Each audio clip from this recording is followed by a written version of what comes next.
Um, entertain me on this briefly. Entertain me on this briefly. So, um, Caitlin Clark has the Luka effect in terms of where they're such a nightmare offensively. As a coach, you tend to not want to exhaust yourself and your team trying to defend this one player. So, as we've seen, coaches and teams take the approach of, hey, we're going to let Luka, we're going to let Caitlin get theirs, and we're just going to try to stay home on everyone else. And, if we can neutralize everybody else, then like we should be good. Me personally, with all due respect to how great these players are, I tend to feel like that's just like a lazy approach, or that's just an approach you take when you're just all out of answers and saying, we don't know how to defend this one player. So we just gonna say, let them get theirs, but we'll try to focus on everybody else. It was criminal, Kim Mulkey, what you did to Hailey Van Leet yesterday and making her guard Caitlin Clark 85% of the game by herself. That was absolutely criminal. Then, even more disgusting, you had the audacity to not give Flau'jae a chance till it was like 4 minutes left in the game when it was pretty much over with. And Flau'jae said in a press conference she was looking forward to that challenge. Horrific coaching by you, Kim Mulkey. And she just Kayla's gonna be Kayla, and I tell you, it's like no, like still, but like make her earn those buckets. You know what I'm saying? They like Van Lee couldn't guard a park car. Like if y'all watched if you watch, they pointed that out, bro. Like if you gotta put some athleticism on the wing, yes. bro. Somebody who can slide her feet, stay in front of. And if you Van Lee watch think that. if you watch LSU play Virginia Tech this past year, she low-key sabotaged the game, but I digress. Georgia Amoore struggled in the first half of the game against LSU, had maybe 2 or 4 points. She erupted for 20 points in the first half, and I promise you, I'm not exaggerating. Hailey got like 17 of those 20 points in the second half by Georgia Amoore, who's a very respectable, prominent guard in the league, in the champion in the NCAA. And if you're a coach and you've seen Georgia Amoore give Hailey Van Leet 20 points in the first half, what made you think she was going to be able to contain or interrupt anything that Caitlin Clark had going on? Just despicable. And to chunk it up is like she gonna be Caitlin. That just like you didn't even try, and you didn't even have like any like the IQ level to even like come up with something. Just horrific, bro. Just horrific.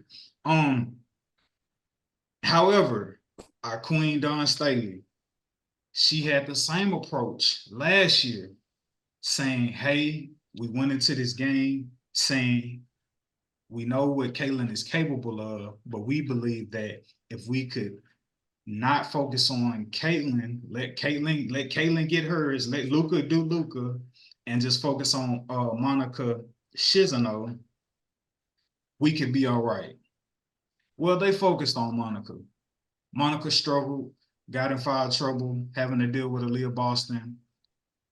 Monica didn't have a great game.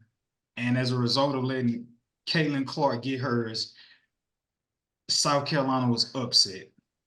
So at some point, you have to realize letting Caitlin get hers isn't the solution to the no, like you can't avoid her. Like you have to try to attack her, do whatever the case may be.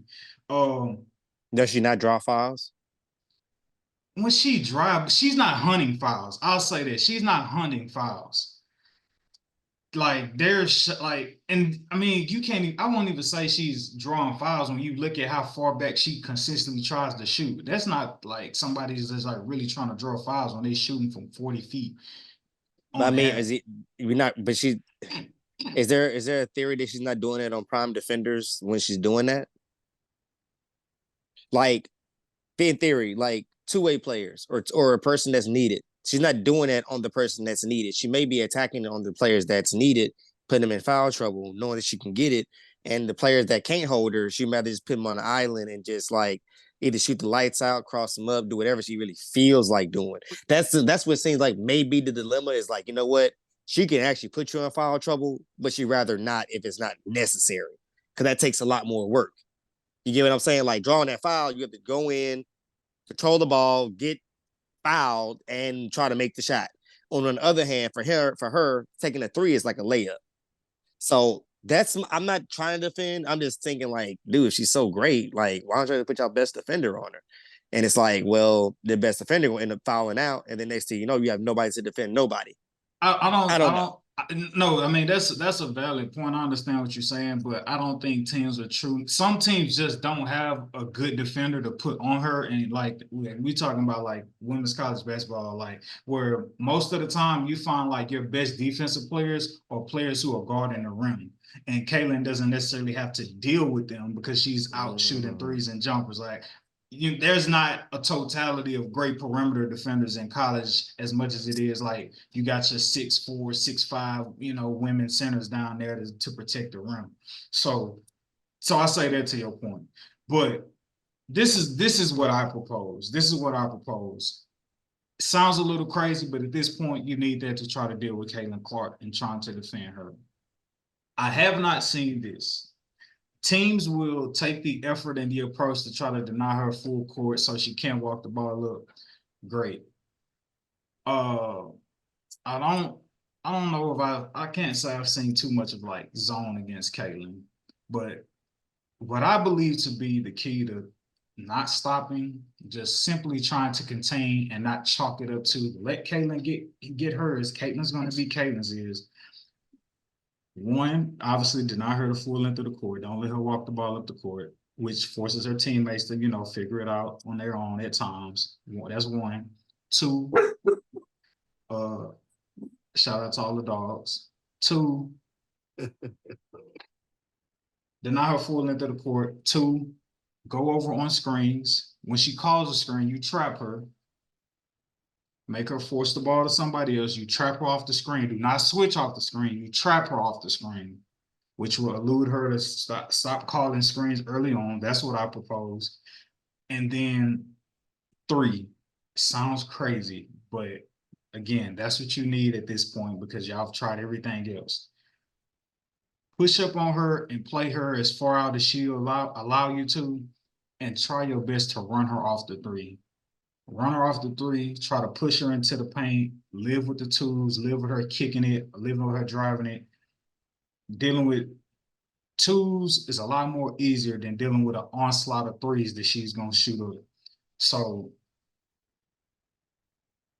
I mean, they like letting her have her way don't work. Like, and obviously y'all not doing a good job at limiting the others. So like, let's not run away from the challenge of having to defend her and say, hey, we're not going to let her catch the ball. We're going to trap her on all ball screens from the very jump, and we're going to do our best to run her off the 3, push her into the teeth of the defense, drive, kick, get you a label if you want to, but let's limit the 3s that she made.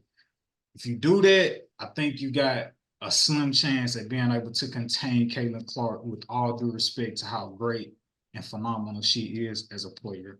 That's what I propose, to try to limit Caitlin Clark.